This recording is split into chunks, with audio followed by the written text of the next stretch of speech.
Hey everybody, how are you doing? Welcome to Snapdown Wrestling. I am Tommy Lynch, I'm your host. And tonight is a special segment of Snapdown. We are doing a refs rule segment completely. And this is talking about all the rules, not all of them, but the main ones. Control, when you gain it, stalling, out of bounds, a big one, whether you're on your feet, on your back, bottom position. These are all very important points that everybody needs to know. Coaches need to know. Wrestlers need to know. Parents need to know. So thank you all for tuning in. I know a lot of people are tuning in for tonight's segment of Snapdown Wrestling, produced by Sports Fan Base Network, Rhode Island, sfbnri.com. You can catch that streaming on sfbnri.com or with YouTube by going to Snapdown Wrestling with Tommy Lynch, and you'll be able to catch there. We get a lot of views, and again, tonight is so important. Why is it so important? Because if you don't know the rules, you should just keep your mouth shut, okay? And things will go a lot smoother. Now you got parents and coaches yelling sometimes about different things, especially parents, not to put down to the parents. We love you. You're our fans. We need you. You're the best. However, if you don't know what he's talking about, and he's talking about rules from 1987, they change. They change every year. So what was out of bounds in 87 is not out of bounds today. So stop yelling. Give the refs a break. Know your rules. And this is where you know the rules and learn a little bit about something that you do not know. I guarantee you will learn something tonight that you do not know. Coaches, parents, and wrestlers alike. So welcome to Snapdown Wrestling. It's great to have everybody. And tonight we have our referee president, Joe Gravina, who's going to be doing a complete clinic on what's going on with the rules, with controls, escapes, stalling, out of bounds, all that fun stuff. And tonight I have the great pleasure of having my assistant coach over at Cranston High School West, Coach Chris Carbone, is with us tonight. Chris, come on up. Let's bring you right into the mix. How we doing, Coach? Oh, what's happening? Once again, we are wearing same gear. This was not planned, as always. See, the thing with me and Coach Carbone is we're so on the same page. It's so funny. We would show up at a tournament or at a match, and we would have on the same shirt. Now, keep in mind, we have like 10 to 12 different high school wrestling shirts, but we'd be wearing the same one or the same hat, and this is every time. What does that mean? That means we're on the same page, all right? How important is that? It's very important, and we're always on the same page. Chris, great to have you. How you doing, buddy? Good. Thanks for having me, Coach. And no problem. Thanks for being here. This year has been pretty crazy. Right now, we would be, well, heck, freshman states would be next week. Varsity states would be the week after that. So we should already be through the season being like, oh, I can't believe it's almost over. Hasn't even started yet. Will it start? I say yes. It's definitely going to start. By April 26th, we're having a wrestling season. There's absolutely no doubt in my mind now with everything that's going on. I am pumped. I'm excited. I'm psyched. We are having a wrestling season. You feel me? Are you with me? You know me. You know me. I'm ready to go at any given second. I'll coach anything. I don't care what it is. Make up a sport right now. I'll figure out how to coach it. You know me.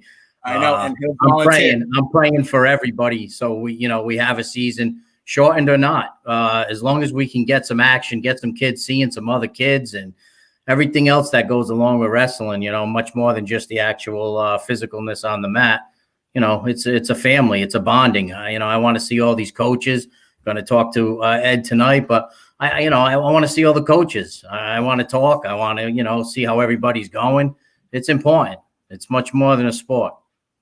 Absolutely. It's definitely a family atmosphere with the wrestlers and the coaches. We want to talk to the coaches. We want to talk wrestling. We want to see wrestling. We want to make it happen. We want a season to happen. And again, I'm telling you, it is looking good. The season, spring 2, great call by our upper executive board with our coaches, with Tom Galligan and Ed German and the guys up at the top. We all had a discussion. Yes, let's push it out as far as we can because we were so afraid that we would get canceled that if we figured with our fingers crossed, if we push it out far enough, that we will have a season. and it's looking good. It's looking really good. Already they're talking about no high-risk sports because of what's going on with the vaccines, and the kids are getting tested in school every week. The athletes are getting tested twice a week, by the way. And with wrestling, guess what? If we had to, first of all, you can't cancel wrestling, because if we had to, we test right at the scales. This is a Bionex test. This is 15 minutes. You get results. If we had to, it's an hour before wrestling, after weigh-ins. We test right at the scale. There's no one that can deny us. Try to deny me a wrestling season, there's going to be big sorts of problems. I'll tell you that right now. I'm not kidding. Along with many other coaches. All right. Forget about petitions. I mean, we'll have 10,000 names on that petition within 1 hour. That's what's happening. It's going to happen. We're going to have a season. I'm pumped. I'm excited. It's a shortened season, but it's better than nothing. We're going to have, as long as we have our 11 league matches and we have our state tournament, I'll be happy. Yeah, that's important, especially, at least finishing off with a state championship for some school and all the individual wrestlers. That's very important. You know how it is. I mean, we can talk about fun and this and that, but when it comes down to it, these kids want to get on that podium, especially these seniors. They want to get up there. They want to go. And same thing as the incoming freshmen, they're dying, to make a name for themselves and maybe earn some respect from a senior before he leaves. Those are little things that people don't think about as well.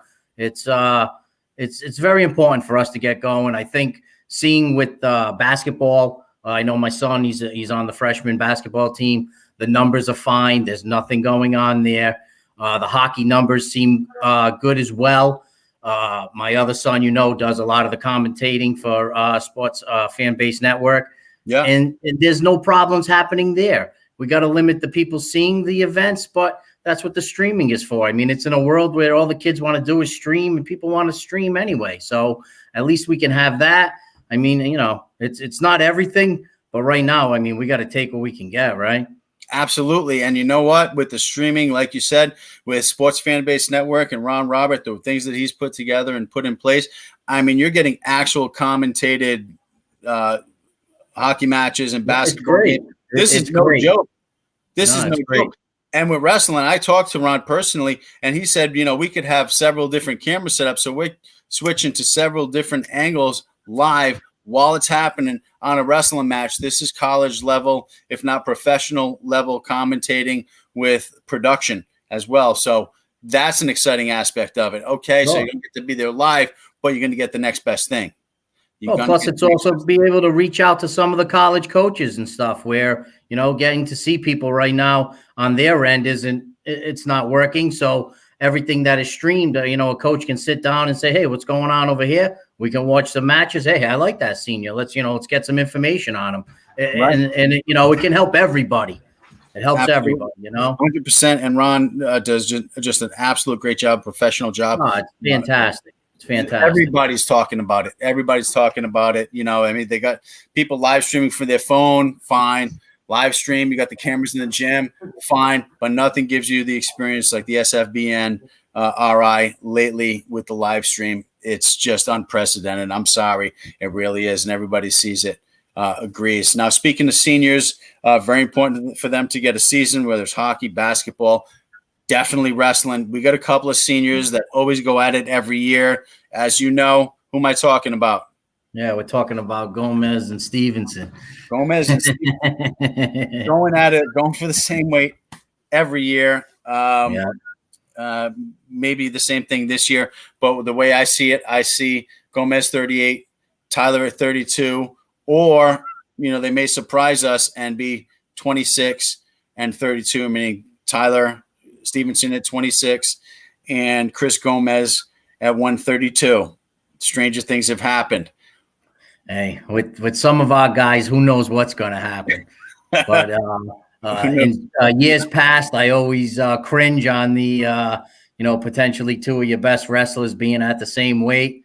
But once again, I'll take what I can get. And if they show up at the same weight, as long as anybody else, it is what it is. It's a wrestle off. That guy's going to go out on the mat, and that's just what's going to happen.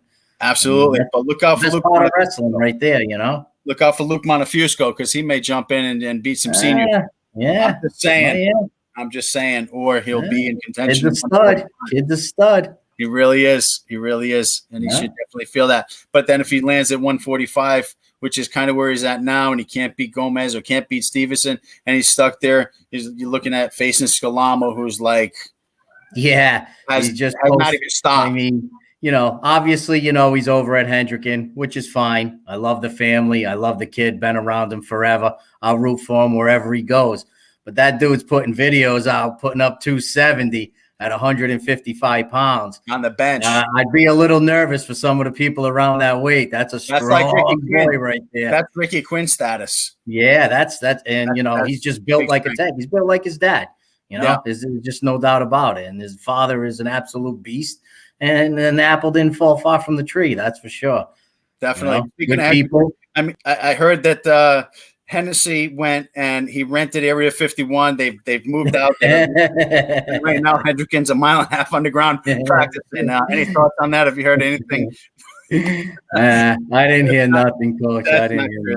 Hendricken did not move to Area 51 to practice, but hopefully everybody's getting in their practice with the clubs and all that, and it's going to make the difference. But tonight we have Joe Gravina with us. He's going to do a special refs rule segment on the rules and what's going on. We got a great show for you planned. I'm going to take a quick break. When we come back, we're going to come back with Joe Gravina, our head referee, and he's going to talk to you about the rules and what's going on so that you have a better idea and understanding of the key rules of control, stalling, out of bounds on the mat and on your back. So we'll be right back. We're going to take a quick break.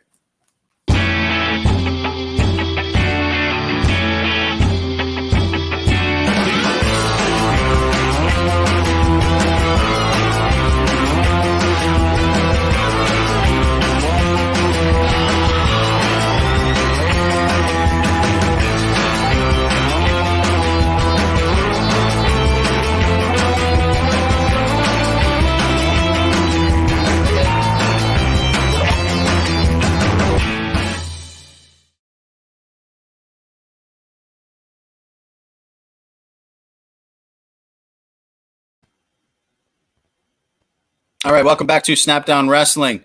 I'm here with my assistant coach, Chris Carbone, and tonight we have a special segment of Refs Rule. I hope everybody is tuned in on whatever platform they're tuned in on, because tonight is a great segment. You're going to hear about the rules, and everybody needs to know about the rules and what's going on. You're going to learn something tonight. Without further ado, our referee president, Joe Gravina. How you doing, Joe?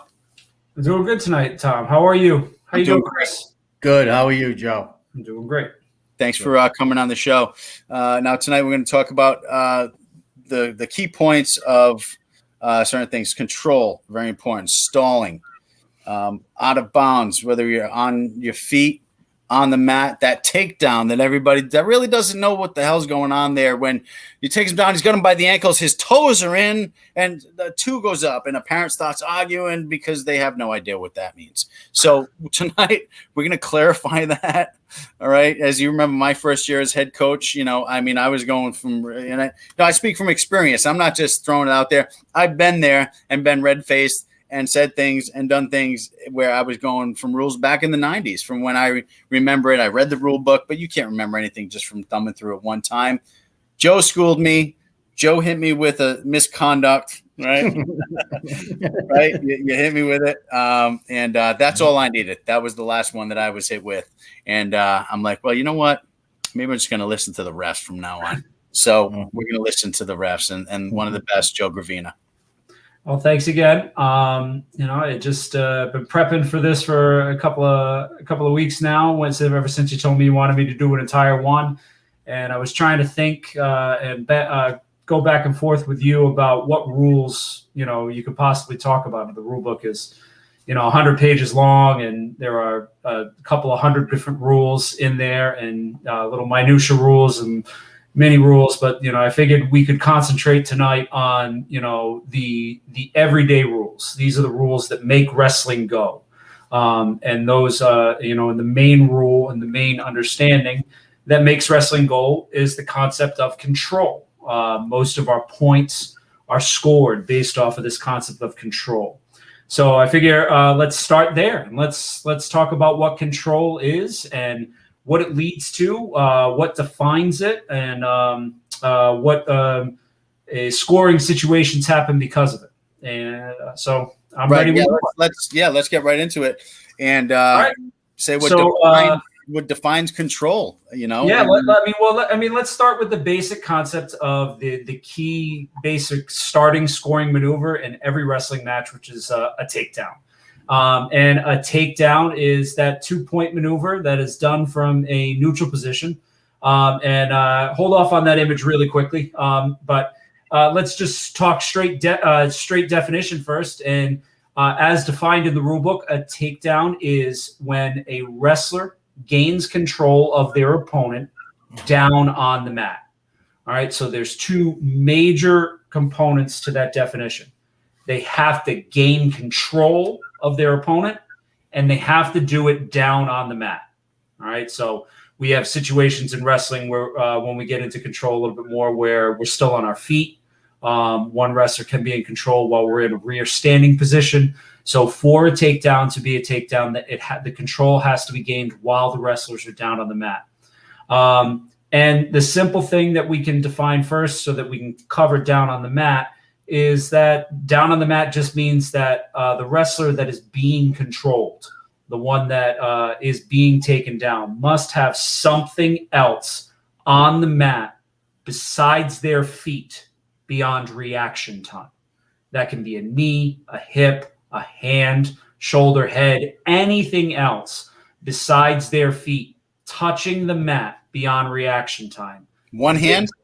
Two hands, doesn't matter. And it does not even have to actually be supporting their weight. It just has to be in contact with the mat beyond reaction time. We'll get a little bit more into reaction time in a minute. Before, it used to be weight bearing. Those extremities had to be weight bearing. So that's actually a recent rule change that the what we consider supporting points, what things were down on the mat, needed to actually be supporting the majority of the wrestler's weight. Now all it has to do is literally be in contact with the mat. That is something that is recent, a change within the last 2 seasons. But again, it still has to be beyond reaction time. The biggest problem when we start to try and teach people about this stuff is, like we said, a wrestler must gain control in order to earn a takedown. Well, what is control? So we go into the rule book again, and we look up the definition of control, and I'm going to read you the exact definition of control right now. Control is gained when a takedown occurs and changes when an escape or reversal is scored. So a takedown is defined as when a wrestler gains control down on the mat, and control is defined as when a takedown occurs. Now, Tommy, you work in the school system. That kind of cyclical definition really doesn't make a lot of sense when you have 2 words that are literally defined by using the other word. Right. And they just create a feedback loop back into each other. They really don't describe in detail what these things actually are. In the rule, those are the definitions right there. I love a video. Do we have a video? So I'll bring up the video in a second, but one of the things that we as referees have to go into, and a lot of people don't really get the chance to see because those that actually open the rule book see only that part. We go into something called the referee's manual, which is also a publication from the NFHS.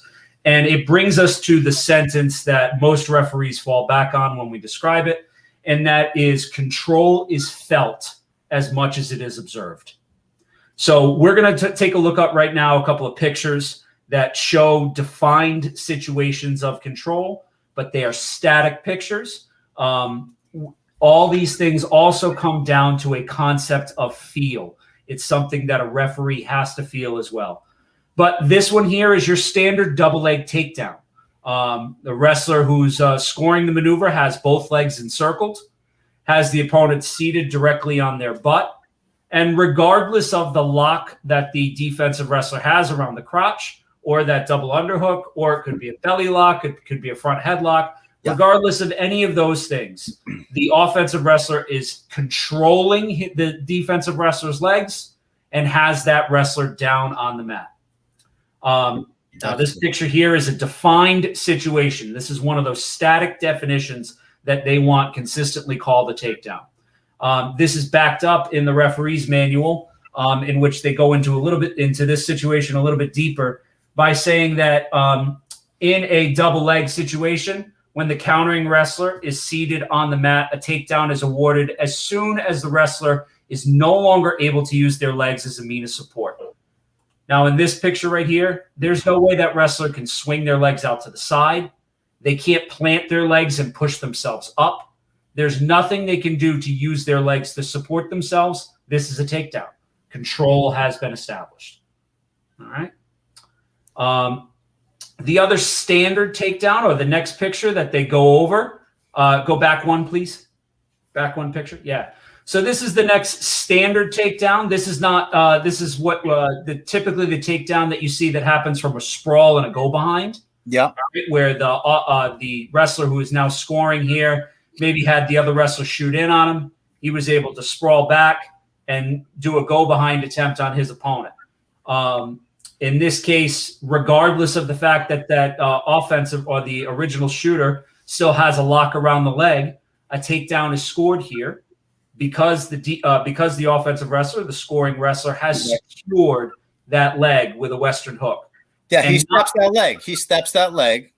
And not just steps it, but secures it. All right. So one of the things that we look at here is even though he may have stepped that leg, the power of that single could easily still pull him back out in front if it's not secured. Right. So what we need to see is this position beyond reaction time, beyond that defensive wrestler's ability to react out of that situation. That is easily shown when you sit down on the ankle.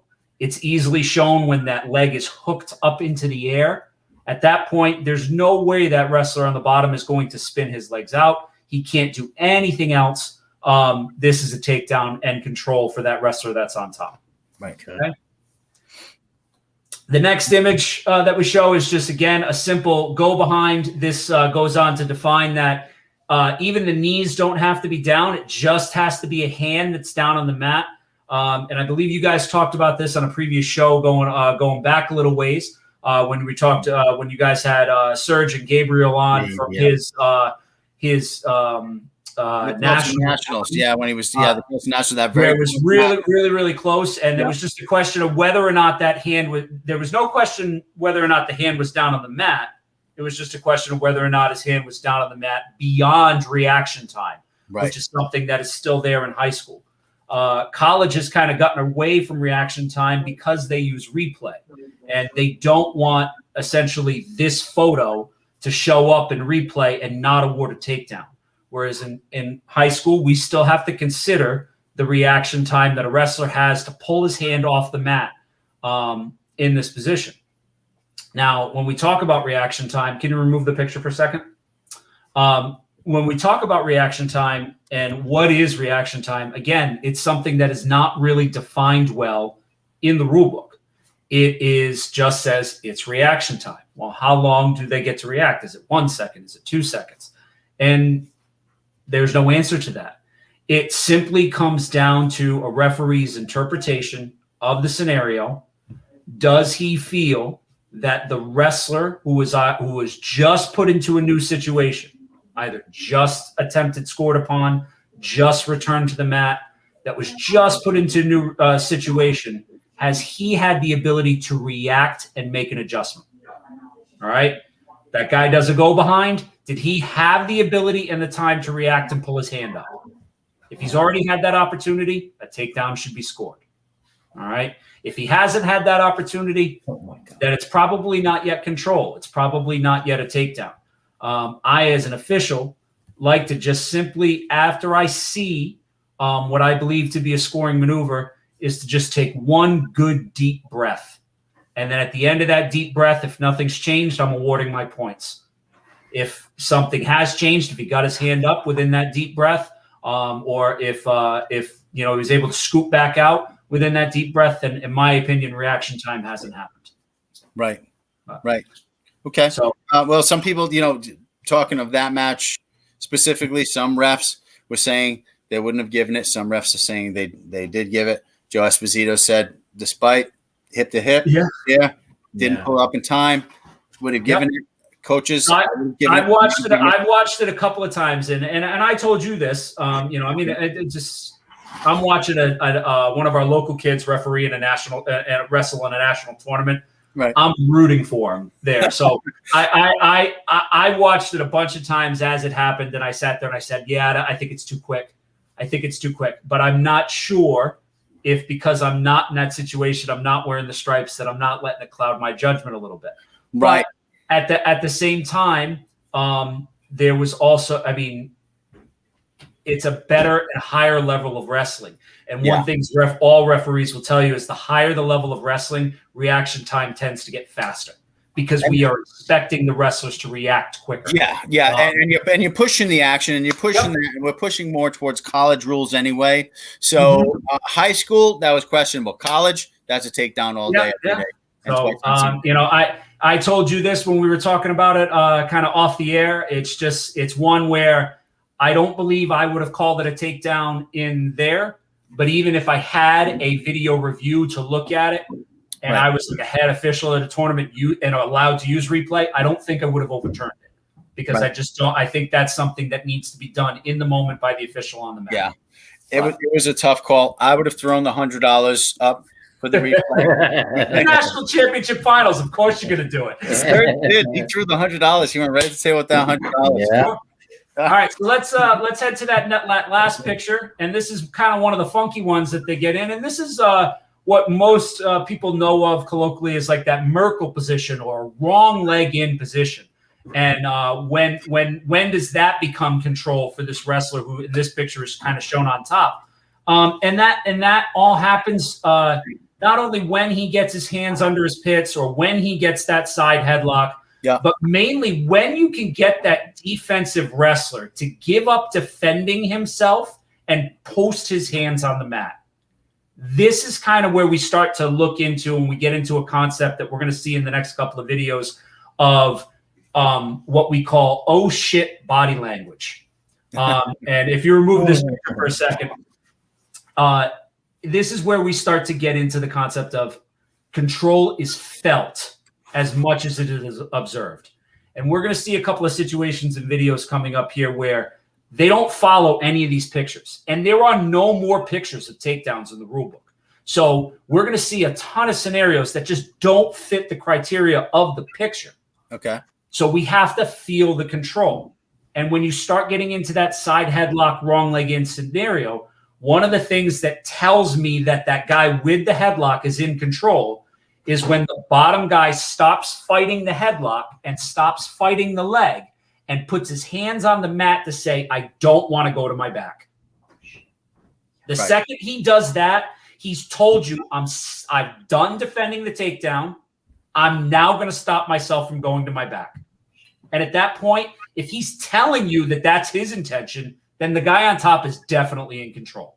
Right. Does that make sense? Sure. So you're going to see, and that's where we as referees, we sit there and say the body language of that wrestler is screaming, "Oh shit, I'm in trouble."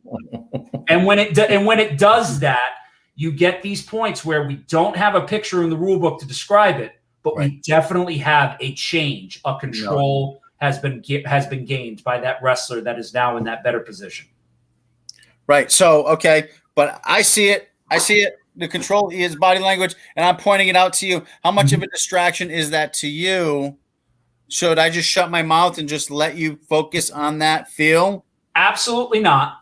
Okay. You need to do your job as a coach. Yes, sir. Which one includes coaching your wrestlers, but two includes calling what you see. Right. What I don't want you to do is say, Joe, what the? It's just say, that's takedown. It's takedown. It's a hands are on the mat. It's a takedown. That's fine, because one of the things that you'll notice is sometimes me as a referee is you're looking at something. There are so many things we're going to be looking for: guys' arms being bent, legs being going in 6 step, and the other ways that I get tunnel vision, focusing in on whether or not somebody's limb is about to come off, that I miss the other illegal hold or the actual control change that's happened, and that key of something of noise coming, it will get my attention. It'll get me to look at it. Now, when, at some point you have to know when are you pointing it out and trying to help get my attention, and when are you trying to tell me I'm not doing my job correctly? Correct. Right. Is two different things. When are you badgering and taunting? Exactly. There's just that line that you as a coach have to find. Gotcha. Yeah. So, and as all coaches have to find. So let's take a look at this first video. Okay. If you can pull that up, our producer Nick, I want to say thank you for getting all these together, because it's they're my videos, but him controlling them is really big for us. So thank you, Nick. So go ahead and just give it a play. And we'll see here. Good. This is gonna be one of those takedown scenarios where right here, pause. All right. So this is one of those funky scenarios. So that this top guy's got him locked up pretty much in a cradle. Do we have control yet? And I'm going to tell you no, because what is the bottom green wrestler here still doing? He's still fighting for that leg. He's still protecting against the takedown. There's still a straight head-on double offensive scenario. There's a block and a thing. He has not yet given up a concept of control. The cradle itself does not determine control here. There's nothing about that automatically gives him control just because he was able to have long enough arms to lock that up. Right. Go ahead and press play again. So now you can see that drive in his legs. He can still support himself with those legs. Now he starts to get around the back and pause again. So you saw there, if we just do it's like a 5-second rewind as he does that go behind. All right. This is one that's similar to what we talked about with Sergi, where the guy's just about getting behind. Go ahead and press play. And the defensive wrestler is going to get his hands off the mat within the reaction time. Right. Now they go back down, and he's still fighting that switch. He still doesn't have his legs covered. Now he traps that leg, and there's that takedown. There's the two. All right.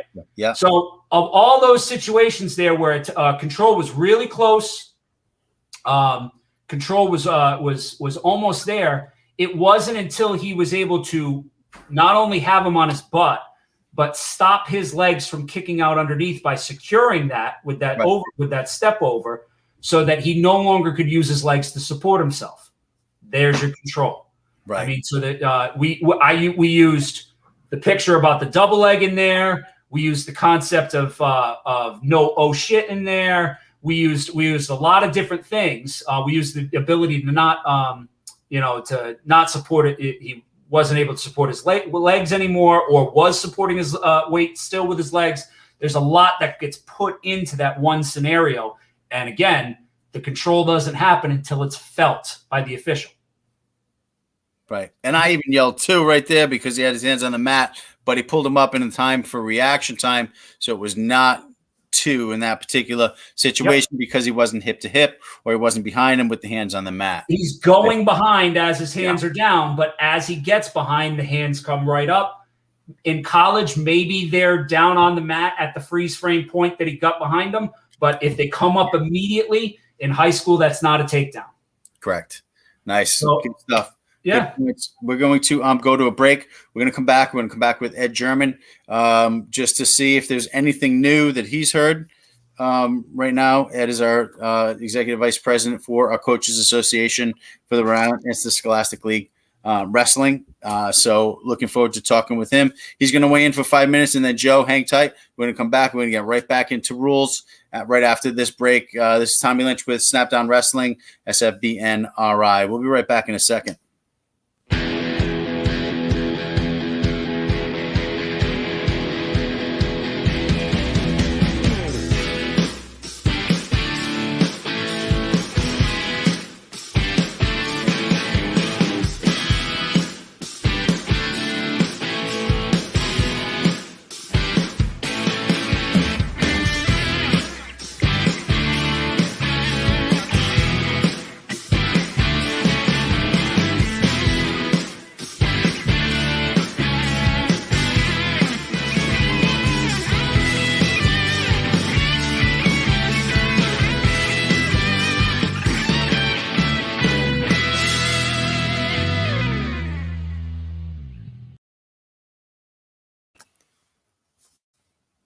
All right, welcome back, everybody, to Snapdown Wrestling. We are back with Ed German, who is our vice president for our coach association. He's also the head wrestling coach for Hope High School, doing a fabulous job over there. Ed, welcome. You're muted. You're on mute. Hey, Coach. Thanks for having me. How's it going, Coach Carbone? How are you? Yeah, you're welcome. Thanks for taking the time to come on tonight. I just wanted to bring you on real quick to pop in during the segment of exclusive Refs Rule tonight with Joe Gravina to talk about what is going on. If anything, it's been a while since we've talked. It's been a while since the meeting of the minds happened, which is going to be happening this week at some point. But before that, I just couldn't wait for our meeting. I want to know something, anything, what's going on, man. I'm on the edge of my seat over here. Well, I heard you speaking earlier, and yes, we are starting April 26th. That's our start date. We've heard if football goes on well, we'll be good to go. Guys are practicing in football. Things are going well, and like you mentioned earlier, there are no issues going on with kids getting COVID there at school or anything like that. So the numbers are good in the school setting. Schools are following the proper protocol, so that's great. One thing you mentioned earlier was getting a rapid test done right at weigh-ins. We actually want to be a little more proactive, and if your school nurse can do it in the morning, that way the kid doesn't get around the team, so that someone doesn't get infected. Or Vinny, the coach from Burrowville, brought up a good point that we can all get trained so that we can do the rapid testing. Now, we have a kid that tests positive or whatever. If the nurse does it or if a coach does it, they don't even have to get on the bus. So you're not infecting your entire team and you're not infecting the visiting team. If both schools do that, or, if it's a try or whatever, if all the schools that are participating are able to do that, then we definitely minimize the numbers of any of the students catching it. So any of the close contact, by definition, any of the close contact, which could happen in that setting. If you go to the school, you wait till weigh-ins and you do the test, there's a possibility, by definition, 15 minutes within 6 feet could happen. So being proactive and actually doing that the day of with the certified coach who's certified to administer the test, or the school nurse who's doing it now, because right now athletes twice a week have to be tested. Regular student body once a week, as well as faculty and staff once a week being tested. So a lot of precautions in place. That's a great idea. If we get that done and have an entire sports team tested that day before they get on the bus and every one of them comes back negative, that would be amazing. And to me, that spells one thing. That spells season on for me. All right. That's what I want to hear. You know us. We're going to try our best to get it going, man. We'll do anything. Look at the protocols. We came up with so many, and that was an added protocol that we came up with Vinny as he works for the National Guard and everything. But just to ensure that our sport gets to go on, because we know it's not what it does for the coaches, but really what it does for the individual students. You guys talked about Gomez. I thought Gomez graduated last year, because the kid's been around forever. I just following him, and I see him practicing this year, and I'm just like, Jesus. But that kid's got to have a chance, man. He's been working so hard, and there's so many other kids in the state. They've been working so hard. We definitely need to give these, students a chance. I know we had a great season last year. Everything ended well with us, but we would love to see that happen again this year. I know there won't be any New Englands, but to at least have a season and a state tournament, that would be awesome for our kids, man. That would be great. I talked about New England Club Championships and getting a hold of all these high schools and having some type of New England Club Championship, or even like a colleges or college coaches showcase of New England. Is that out of the water? I mean, is that a possibility? Could we do something like that? We have the time. So the RIL's always going to protect certain, parameters. So that's a tricky situation here. However, with clubs, you can definitely do it as a club, and as a club team, or, get the protection through USA Wrestling and things like that. So, I would look into that if you wanted to do it, but that's not a bad idea. especially for these nearby colleges that want to see these kids in action and they want to recruit kids. Yeah. That's definitely worth it to look into. And they are talking about having nationals. So that's another showcase. But before the nationals, you definitely need a grinder like the New England tournament to, get you mentally prepared for that big tournament. Yeah, something along. Coach Cobb, thoughts on that? Yeah, what I want to know, Coach Ed, what are you relaying to your wrestlers? What is your message to them right now? Being that this is probably going to happen, it's getting close. Are you on them? Are you pushing? I'm gonna be 100% honest, and I'm going to let you know that I have not. The reason being is my assistants handle that, and they're on them. They let them know, go for a run. Kids that I know have a goal in mind, a junior or a senior, I let them know, hey, get in shape, get ready. Only because I am the dean of students at Hope High School. I don't want to get in trouble with, telling kids to work out or anything. It's more than a fine line. Yes. I asked the other day if we can use the weight room, and the athletic director let me know that the weight room was off limits in all Providence schools, so they can't even use it. So I was just shocked. So I stay away from that realm, but I do let the kids know, hey, what are you thinking of going? The week, the season's gonna go by quickly. What weight do you want to go? Just have all those things in the back of your mind, because as soon as February is over, you better be in shape.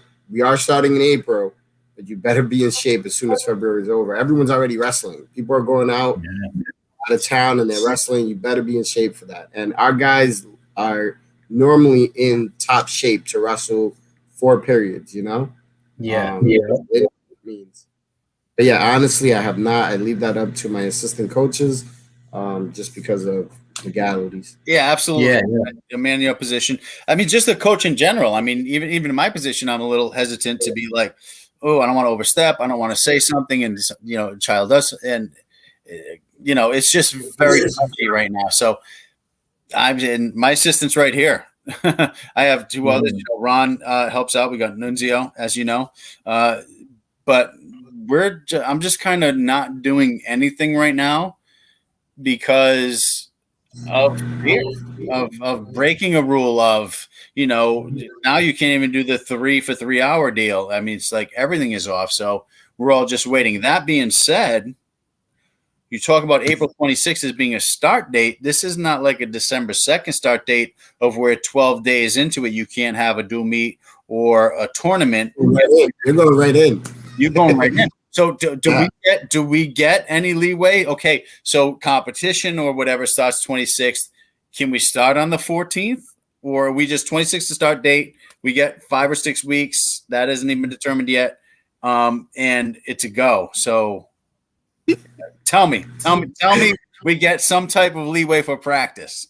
I do not believe there's any leeway in practice. However, I do know that coaches will work on their schedules to get tri-meets and quads. To give them that leeway. So, the experienced coaches will get that going. But I don't believe we're going to have a 5 or 6 week season. I don't think there's going to be any leeway. I'm just, listen, don't give me the leeway. Just give me the season, please. I'm ready. Right. No, I'm with you. I'm playing parent advocate. I'm going to tell my guys, hey, it's either sink or swim at this point, And sink or swim. So, for the wrestlers that are listening, I know a lot of people are tuned in. A lot of people are on YouTube. Our YouTube has been going through the roof with the hits that we've been getting and all that. But don't sit down. Get off the couch. We're having a season. Plan to have a season. Don't think, oh, no, it's not going to happen. It's not going to happen. And then April 25th, all of a sudden you realize, oh, my God, it's going to happen. And you can't go a period. You have to start getting in shape, start running, doing your working out, doing your training. If you got a brother, whatever, start doing your spins. Let's be proactive. Let's prepare for the season, because we're not going to have any time to prepare. You have to prepare now. Okay? Yeah, conditioning is going to have to be something that you're going to have to already show up and be ready to go. There's not going to be time for us to cut practice early so I can make them run more or do this for conditioning drills and this and that. you need every bit of mat time for learning moves and just getting the rust out, and then you're going to be on the mat. That's going to be a tough go. You're going to see who was sitting on the couch and who was busy. That's for sure. It's going to stand out right away. It's going to stand out like a sore thumb. It's going to stand out yeah. like a first-year team wrestling in Cumberland, and you'd be like, oh, wait a minute. Oh, yeah, I remember. The whole team wrestles year-round. This being, last year and the seasons before, where you walk into a Cumberland or a Hendricken and you're realizing that these kids wrestle year-round. You can see the difference. And, guys, I'm telling you right now, if you do not get off the couch, if you do not start training, you do not start doing something to get your endurance up, you're not going to be able to hang with the guys that have been training year-round. So you got to do it. And, coaches, this message is for you. We need to get together and start talking about scheduling, all right, next week. So that we're not a week before and we're scrambling trying to get things together. This thing has to be organized. It's going to be a quick thing.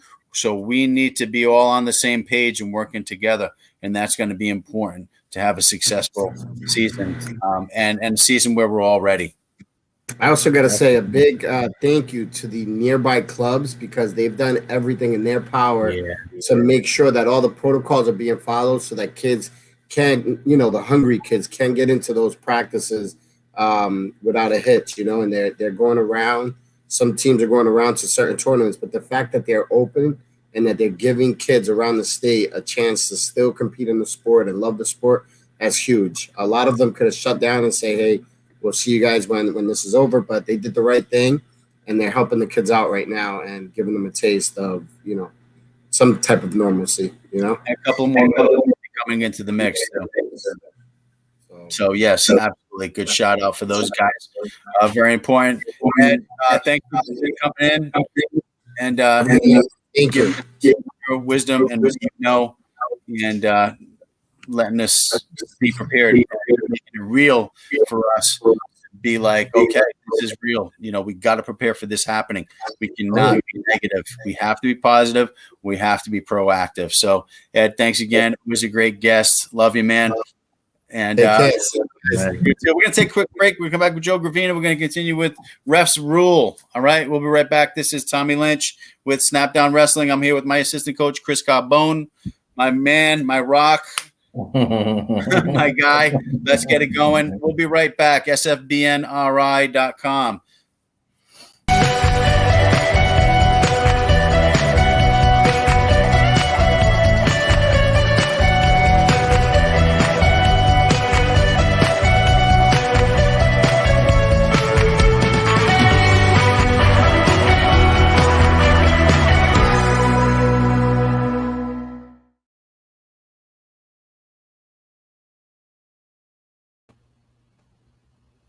And bam, we are back with Snapdown Wrestling. We got Joe Gravina in the house, my assistant coach, Chris Carbone. We are here. We're talking rules, one of the most important things, so that you're out there, you know what you're talking about. You don't piss off the refs, and everybody's on the same page that actually know the rules. So this is an important segment. I'm super psyched about it, Joe. Welcome back. Thank you. I appreciate it. We were talking about control when last I left, and we basically covered the concept of takedowns. We're going to talk about the two other things that go along with control, and that's escapes and reversals. So an escape, for those who don't know, I'll read you that strict definition. That strict definition is when a wrestler starts in a defensive position, the other wrestler is already in control, and that wrestler gains a neutral position and the opponent has lost control. The real key part to the escape is we need to have both things. Not just a loss of control, but we also must have the neutral position. Okay? So both of those things have to happen. I have to have a wrestler lose all control of his opponent. He can no longer have a leg encircled, the body encircled, the head encircled, something that he has control of. And both wrestlers must be in some sort of 50-50 scenario that if wrestling continued from that point on, each one has an equal opportunity with which to score and defend themselves. All right. So okay. So let me just slide in here real quick.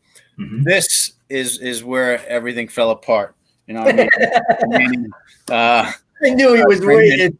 In East Providence, which was an escape situation. All right. Mhm. And I'm such a stickler and you know, am so like, that was definitely an escape. Should not have even been that big of a deal. As a coach, as a head coach, for me to go like ballistic. First of all, it was the first period. Mhm. Second off, we ended up just destroying the kid and ended up getting, you know, pinning him. So it wasn't like this big end of the match, nail biter, national championship situation. Our guy steps up, Cranston West. He faces his opponent. Yep. Both in a collar tie, which is what you're talking about with encircling the head, and they go out of bounds. So, I mean, one, I'm trying to, I'm imaging your scenario. And as described, if they were in an equal collar tie prior to exiting the wrestling area, so prior to going out of bounds, then yes, that would have been an escape. If I wish I had video to go back and replay this moment in my head. And I'm going to tell that to you privately. You can leave it there if you want. Video. You can leave it there if you want. I can tell you. Emailing that to you tomorrow. As described, the wrestler who was to stand up, break hands, cut away, turn face, and they were getting into a 50-50 collar tie scenario prior to going out of bounds, and then they went out of bounds. That would be an escape. That would be an escape. If it happened directly on the mat, like dead set smack middle mat, there's probably a brief, like I said, reaction time breath that I would take as a ref before awarding the escape to allow an immediate reattack, drop to a single, something to occur that notes that reaction time has not yet happened. Does that make sense? That's very consistent with the way you called it, because it actually happened right outside the middle circle of the mat. So yes. So if it, so again, if it happens right then and there, there's a breath that has to happen because as we go into look into the casebook and the manual, if the reattack happens immediately upon the break, turn, and face, the escape is not given. The reaction time has to happen right away. And if he then drives him off the mat and he somehow gets his hand behind the center of his back again, that escape has not yet been awarded. So again, I don't particularly remember the specific situation that you and I are talking about. Right. However, if they went off the mat in exactly the collar tie scenario, at that point, they are definitely neutral. At that point, it would be an escape. If they hit that point, immediately go down to a single, and he drives him off the mat with like his arm hooked behind a leg or his hand hooked behind the small of his back, then it may not be an escape because that criteria has not yet been met. Gotcha. All right. Yep. So let's talk. But again, we just got to remember we got to have those two things. We don't necessarily have to have a separation of people. We just have to have a loss of control and the neutral position, a position in which the both wrestlers are at an equal opportunity to both defend themselves and score. So if we look at our first video, and Nick's going to pull that up for us now. We get a scenario here where wrestler in gray is in control. So the wrestler in green is going to either get the escape or not. So we'll watch that video here. Go ahead.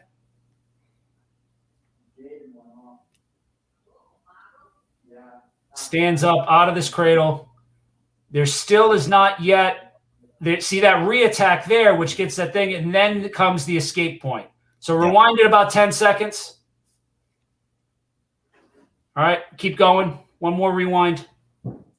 So upon that loss of control initially, you get that initial reattack from the wrestler in gray, and the escape isn't earned. But then once he separates himself and they're in that 50-50 position, we're there. If we can rewind that another 30 seconds right now and watch this again. All right. So again, right here is the loss of control. But then there's that reattack effort by Gray. And then once he defends that, now there's the escape. Right. Now they're in that 50-50 spot. The escape has happened. And we'll go right here because really quickly, pause. All right. So you see here, now we go back to our takedown scenario where this is not a situation where, it's defined in that takedown. So when is the green going to get this takedown here? If you let it play for another second, and a quick pause. Once he puts those hands back down on the mat and tries to stop himself from going to his back, the control is felt. Yeah. There's the takedown, and we're starting to put 2 and 2 together with all the things we've already talked about. Right, because you don't want to call the escape too quickly, because if you call it too quickly and he never really lost control, he just takes him down to the mat. Now you're looking at 2 takedowns. Now you're looking at 1 and 2 and a 1 point swing, or 1 or a 2 point swing when there shouldn't have been one. Right, and that so you got to have that extra breath. You got to have that extra thing. Let it play out. Let them settle into a position. Let reaction time happen, and then go. Let's go on to that next video. And this one's also an escape.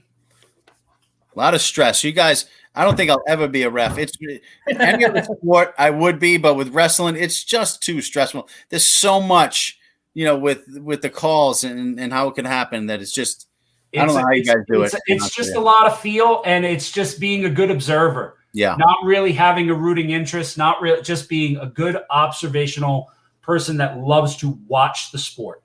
Right. So go ahead and press play. We'll take a look here. Again, Green's the one that's going to be gunning for this escape. Caught him right. Yeah. Well, he almost gets caught, but then here's where we come out. Now we're in this kind of overhead 50-50 situation, but because the head is still encircled, there's no escape yet. Now he pops his head out of it, but now he's in a position of dominance. There's not really a loss of control yet. Gray reattacks, and we come in. Pause. So there was one that was very similar to the last one, but no escape was earned. Why? Because at one point we still had the head encircled. The head does pop out, but Green's still at a significant advantage over Gray there, so we can't give the escape yet. Right. Gray reattacks hard and puts Green down to his back. So even though a lot of things happened and there was certainly a loss of control, we were never in what we would consider a neutral position, because there was never a reaction time breath where they were in an equal position of power, where each guy had an equal opportunity to both defend themselves and score. It turned very quickly in either one of them's favor on the quick dime. No escape. It stays with Gray's control, and now he's earning near fall for putting him to his back. Right. Okay. Go on to that next one. I want to say thank you, Nick, for going through this. I know it's a lot of work in the behind the scenes. There's a lot of stuff. Speaking of which, we're going to go late tonight. For those of you that can stay up late because this is important stuff. I'm prepared to go late. So hopefully, Nick, you are. And is this on? We're here, and I'm doing this. And this is important stuff. I believe in it wholeheartedly. So another escape video here. Possible. This is a quick one that happens. Good play here. Go ahead. Sit out, boom. And right now the escape's given. Pause. So if you rewind it about 10 seconds. All right. So in this situation, I gave this escape here early, almost with them both still on their knees. They didn't even have to stand up. But why? Because you'll see it here now that I'll prep you for it. There is a loss of control because he clears his legs away. And then there's a breath. There's an exhale. There's a pause. There's no reattack. There's no movement. There's no tight headlock. There's control from the Gray wrestler, still has an arm with which he can try and score with. Green is up on top and above, and he can spin and crossface and do everything which he can score with. So we are in a true 50-50 position for a good, solid breath. There's going to become an escape. Go ahead and let it play. Legs out, breath. See that exhale right there, right? That's enough right there for an escape, that paused, settled position where both guys are kind of comfortable and on equal footing. All right. And then we get a quick stalemate here when they don't get out of it. Wow. But pause there. Questions on that one? So, you can see all three of these scenarios are all very similar. They all come out to head-to-head scenarios. Everything comes out to a slightly different outcome, all based on reaction time. Where did they settle? Whether or not they even settled. Like in the first two situations, they just kept right on going and wrestling. So we needed them to separate more before we even got the escape. These are some of the things that we look for when there's loss of control in a neutral position. believe Right. there's one more escape video. And these are all situations that happen, folks, when it's on the line, when there's 2 seconds left, when you wish you had a second or wish you didn't have a second. I mean, these are the crucial points, and this is why I wanted to bring this up tonight and why I wanted to go down this road with all of the crucial 1 second left type of calls, So this is important. Go ahead, Joe. So on this next one, it's going to be very similar to the previous one. Again, guy comes out from underneath to a front headlock type position, but right away, even though they settle there, like in the last one, I don't give the escape, and you'll see why. Because the guy who loses control goes face first hard into the mat, and there is certainly not a 50-50 position. Go ahead and press play. So how he kind of breaks out, still gray, whips him down, pause. See right there? So they're in a similar situation to the last one. Green is extended out. He's cleared his legs. He's got kind of like a lazy overhook, lazy half. He doesn't have much, but is this a 50-50 safe position for both wrestlers? No. Is this something where each guy has an equal opportunity to score? Or is the wrestler in gray at a significant disadvantage because his face has flattened into the mat? Right. So this is one where it's got to be held a little bit longer until both wrestlers prove that they are in that neutral position. Yeah. Now, if you let this one keep going, it then ends up out of bounds. And that one of the things that we're going to talk about next is as we go out of bounds, the out of bounds line creates the neutral position. So once I have the loss of control, when I go out of bounds, I no longer even need to be neutral. I don't have to have a 50-50 because us being out of bounds means no one can score. So the loss of control becomes enough. The out of bounds scenario creates that neutral position and the escape is earned. Really quickly, we'll go on to the reversals. The one big thing I really want to talk about with reversals in regards to how they work with control is that they're very, very similar to takedowns. There is the gaining of control.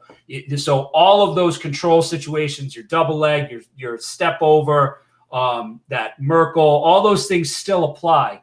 The key difference between reversals and takedowns is reversals do not have to happen on the mat. They can happen in a rear standing position. A reversal is someone coming out from underneath and becoming the wrestler in control. They do not need to do that on the mat. They can do that from any position. So whereas we see in takedowns, we must get them down to the mat. Getting behind them is not enough. With reversals, simply coming behind, simply finishing and getting into a control position is enough. That's a reversal. And that's really key. I don't have a video to show that, but I just want to make sure that that's clear and concise in determining the difference between reversals and takedowns. Because they often look like very similar scenarios. Right. But let's look at the first reversal. Yeah. Go ahead. We'll look at the first reversal here. This is not the one. It's the one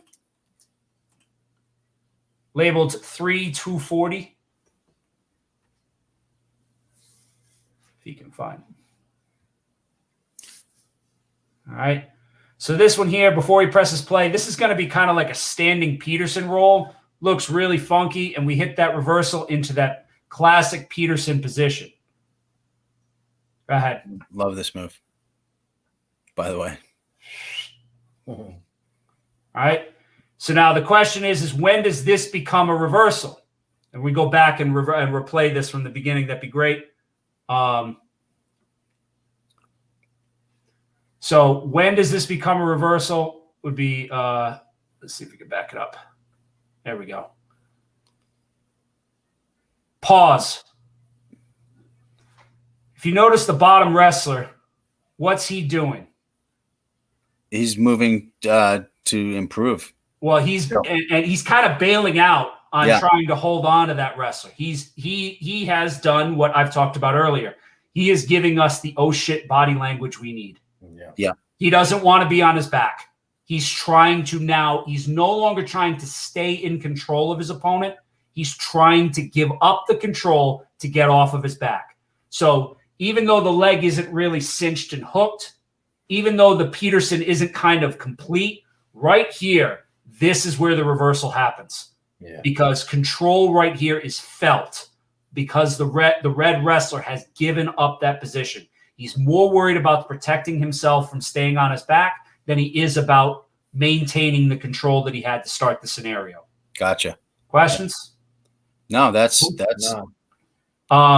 concise right there. That's clear. And so let's go on to the next reversal, which should be 2733.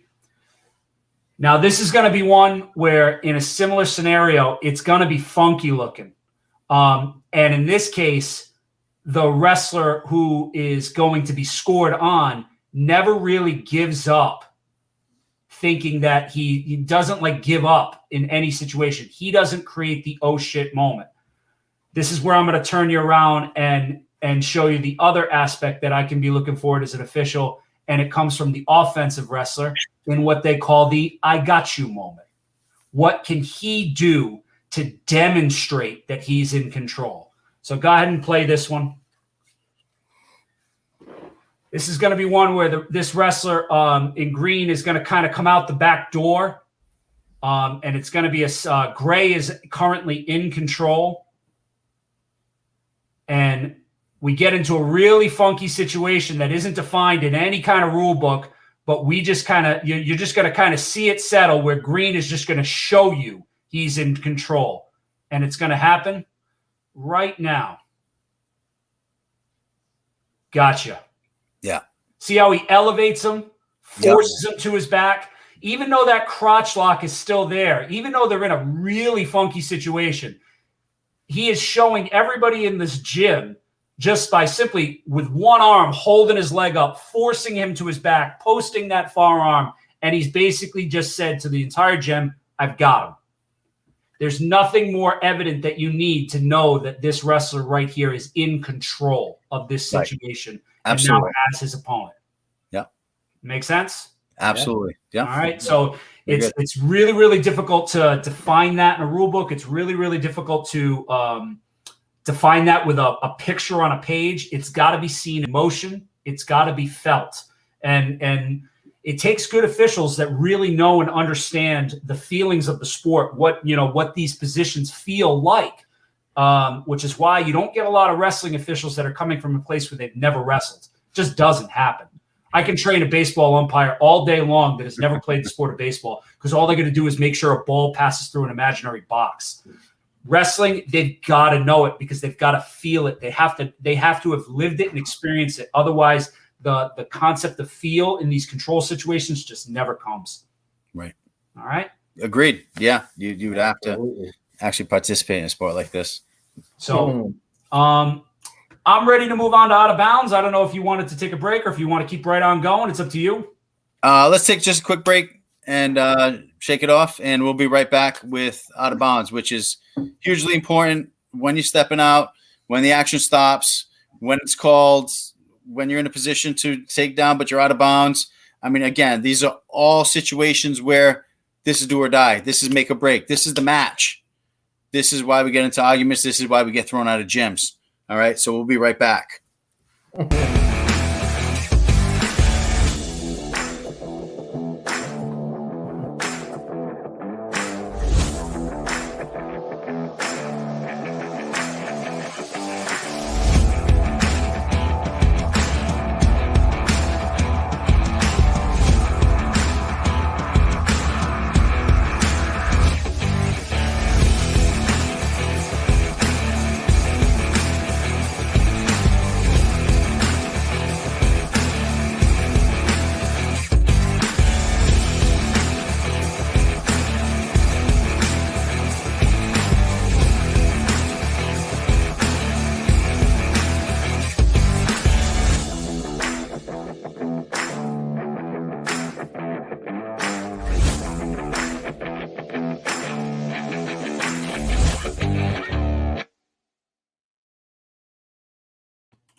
All right, welcome back to Snapdown Wrestling. We're here with Joe Gravina. We're going to just roll right into it. We got my assistant coach, Chris Carbone, keeping him up late for this extra special segment of Ref Rule because it's important. I believe in it. I do not want to get any more misconducts. I do not want to get thrown out. I do not want disqualifications. I do not want points taken away from me.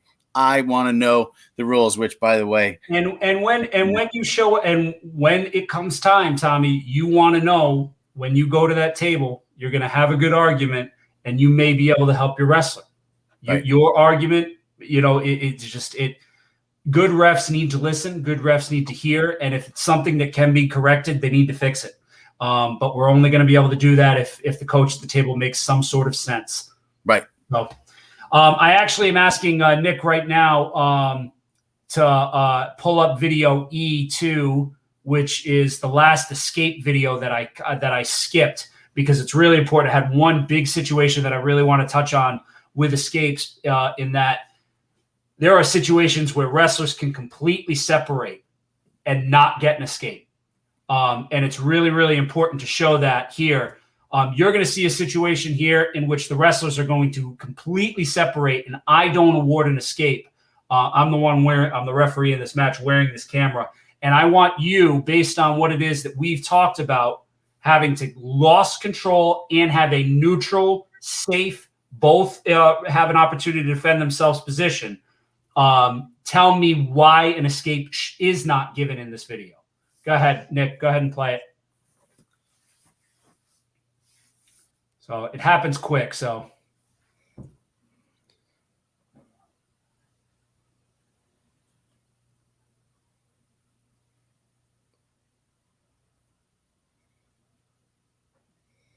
Pause it there, Nick. Okay.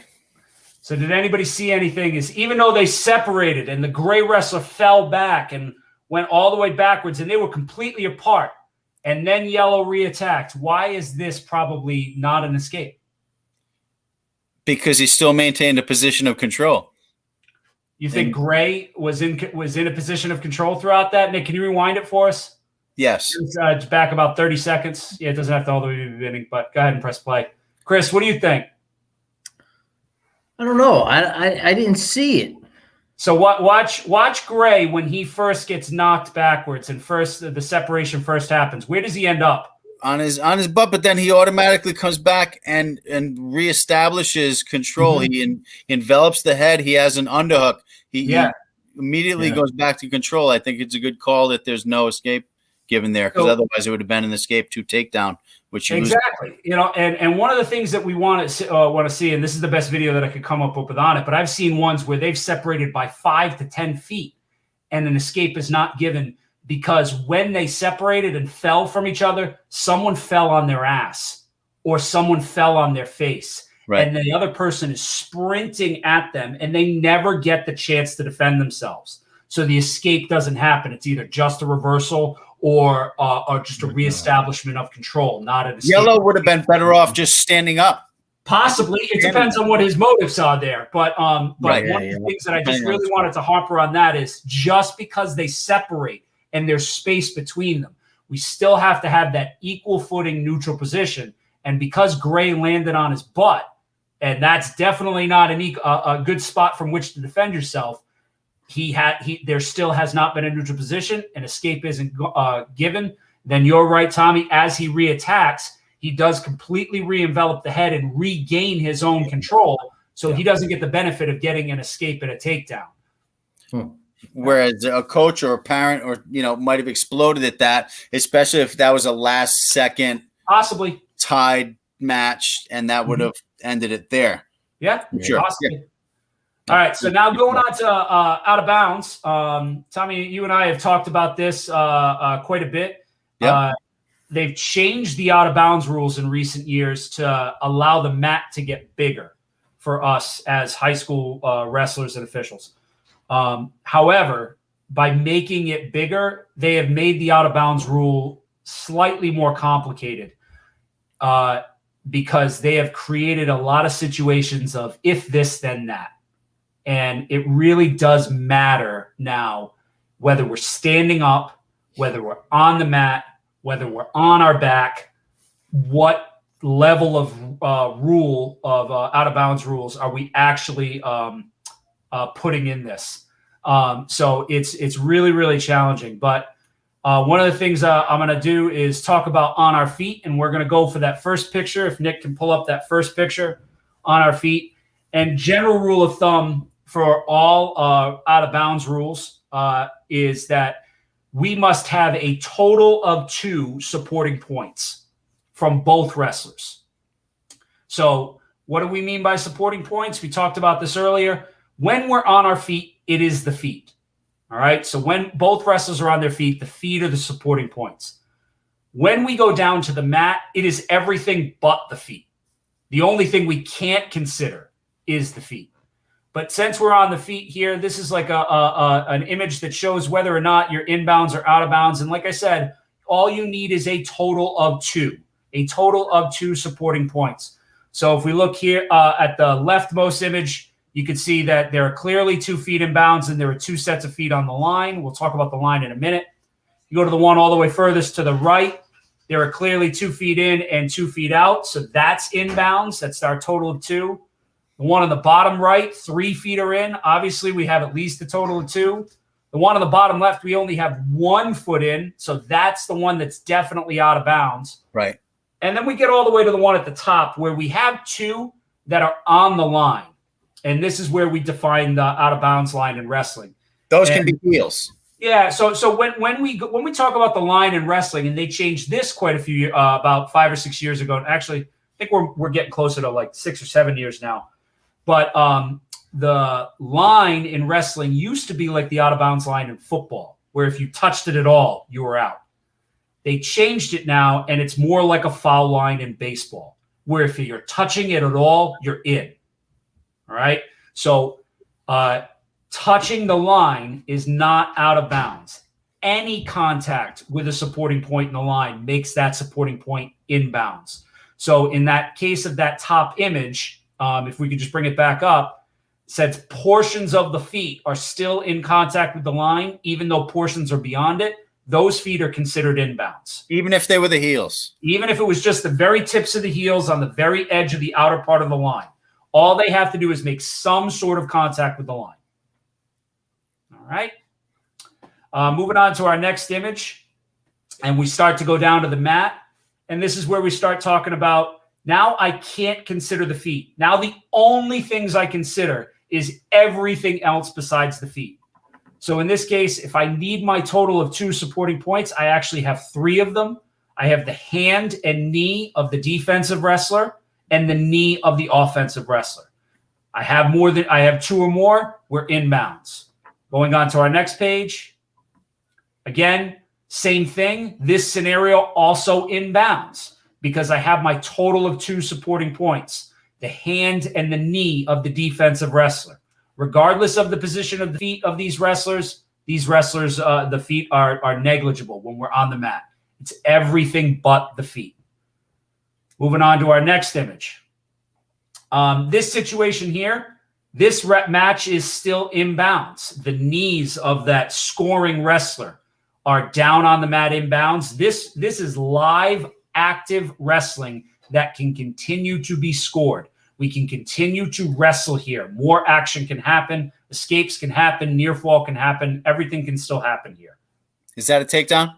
That would definitely be a takedown. That's Even just going off of the static images from the book, that would be a takedown, and we would still be wrestling. Yeah. Going on to the next image.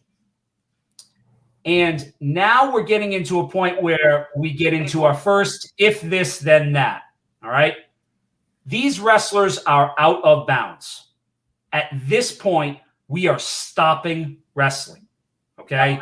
There are no supporting points left on this mat. All right. So since we can't consider the feet, everything is out of bounds. However, our first if this, then that. If this is a takedown or reversal attempt, even though I'm blowing the whistle and this is out of bounds, because the feet of the scoring wrestler are remaining in bounds at the end of this maneuver, the takedown and reversal can be scored. Yeah. I can give the points here. The takedown is scored, the reversal is scored, but we stop wrestling. Right. Make sense? Yes, and that's where a lot of confusion comes into play where it's that tippy toe football toes in type deal. So if you're going and that's a takedown and he's falling back and you encompass those legs and your toes, once you establish that, are in bounds, even if you get dragged out, that is a takedown. And again, if the takedown happens with the toes still on the mat, we're going to see a video in a couple of minutes, a couple of seconds actually, where this is one where he still has his toes on the mat, but he doesn't get the control before they go off. So we're going to our next image. Look at that's classic. So we go to our next image here, and now we're getting into near fall on our back territory. And again, all these images are inbounds. The offensive wrestler has his knees down or a hip and thigh down. In either case, there are 2 supporting points inbounds. In this case, we're still wrestling and we're still scoring near fall. Near fall and falls can now score out here. That was a change a couple of years ago, but this match continues as we wrestle. In the next image, these are the same 3 scenarios, but we are now moved to the fact that the only thing left are the feet. This match does not continue. In any of these situations, we are out of bounds. There are no supporting points left on the mat in the circle. The feet are not supporting points. If in any of these scenarios, this wrestler was finishing a takedown or reversal in these scenarios, the takedown or the reversal could be scored because he finished with his feet on the mat, but I cannot continue to let them wrestle or award any further near fall. All right. Nice. Yeah. Okay. Correct. Yeah, that makes sense. All right. Absolutely. And at that point, if you got off 3 counts and you were pulled into that position, You get your 2 points, and then we'd be out of bounds. And there's definitely no fall that can happen there. Correct. Yep. So we get to our next picture. We get to our next if this then that, and we talk about when we're on our back. So when a wrestler, excuse me, 1 second. If a defensive wrestler is on their back, then we do not consider their hip, their butt, or anything else. In a pinning situation, the only supporting points we consider from the defensive wrestler is his pinning area. Okay? So if the pinning area is down on the mat inbounds, then that will definitely be an inbound scenario. Guys, talk about this for a second. Yeah. Take care. What are you gonna do? I saw the dog in the back on already. They had to go out. It was hilarious. He's like, It was hilarious. Great, love that dog. Attention. But that situation, that's inbounds. That is inbounds, even though the other picture back up really quick. Yeah. So one of the things that it's not a great image, but if we were to slide this even further out so that only the very tip of his shoulder was still down on the mat in bounds, we would still be in bounds, even though everything else was out. Any portion of the pinning area on that line or inside that circle keeps this match in bounds. Another one of those if-then scenarios. Even if it was only one of the shoulders? Even if it's only one. So any portion of the pinning area inbounds is all the supporting points we need. Yep. This is, again, one of those things where they've really kind of made this rule. They've made it better for wrestling because they've given us a bigger space, but they've made it more complicated for fans and coaches and people who are really trying to follow the sport, because we could just have the sliver of the tip of a shoulder in, and that's enough. Offensive wrestler, do not stop till you hear that whistle. Correct. Defensive wrestler, you get that shoulder up. You make sure you wrap, lock, get that other foot over the top of his leg, and get that shoulder up. Do not think that you're safe here. This is not a safe zone. Yep. You still be given back points, and you can still get pinned. Correct.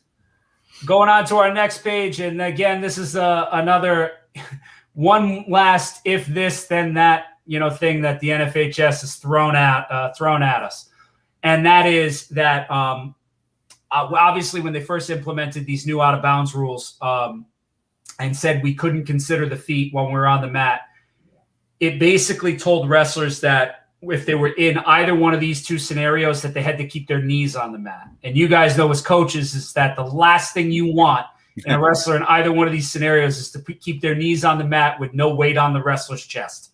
It's just not good wrestling.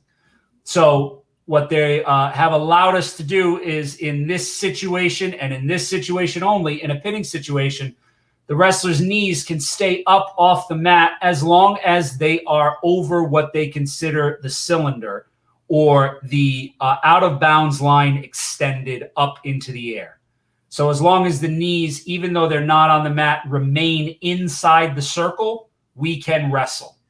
The image on the bottom left is pretty much as far as you can go. Far as you can go right there with those knees. Just if that line was extended up, that out of bounds circle, and just touching those knees. As soon as those knees cross over, it's done. And we're out of bounds and we can't score anymore. But in either one of these two scenarios, wrestling continues because even though the knees are not down on the mat, they are inside the circle. This is the only time in high school wrestling we are allowed to consider something that is not touching the mat in relation to the out of bounds rule. That is nice, and that's a good situation. Yeah, I'm glad they went with that rule because it promotes bad wrestling to not do it. Right. I really, really, really hope one day they throw this all out and just go to the college rule, and as long as something is in the circle, we can wrestle. But until that day, we have what we have, and we do the best that we can. But that would simplify things a lot, huh? It makes it simple for everybody because all you have to do, anybody from any position in the gym can see if something is still inside that circle. And right now, it's still a guessing game of counting how many things are down. Was it down? Did it come up? Did it not stay down? Are we in a pinning situation? Are we not? Are we on our feet? Are we not? All these things that we have to think about in real time as kids are spinning behind each other, at 60 miles an hour right there on the edge of the mat. It's just a pain in the ass. Yeah, it's crazy. But it is what it is, and you got to go with it. Yeah. Right. Absolutely. And thank you, Joe, for clarifying a lot of that. Those are all great points, situations that have drove people nuts and erupted full gyms into pandemonium on something that they thought was, but wasn't. There you have it, folks. I mean, that's it right from our head guy who is as thorough as you can possibly be when he's out there, as cool, calm, as collected you can possibly be, who remembers the situations 3 moves and 4 moves back and can tell you what the point system was. That's it. So that's what we have for now. As far as the high school rules, that's it. And Joe, thank you so much for clarifying that and coming on tonight and going into our special segment, which is really special because it lasted an hour and a half when usually I'm right on the money with an hour. But again, I feel it was important that everybody really knows what the rules are. Because that's and you could just let them know that we probably have another hour's worth of material to do. If we I was just going to say, we do. We just scratch the surface. The surface. Jinx, for sure. And we can do this again. It's important that everybody knows the rules. Yeah, and we can take another 3 segments and do this just before the season happens. We didn't even talk about the new rule changes, so that can also be in that segment. But again, Joe, thank you for coming on. Thank you to my assistant coach, Chris Carbone, who I love dearly, who I've known since I was 10 years old at CLCF Wrestling, and glad to have him on board.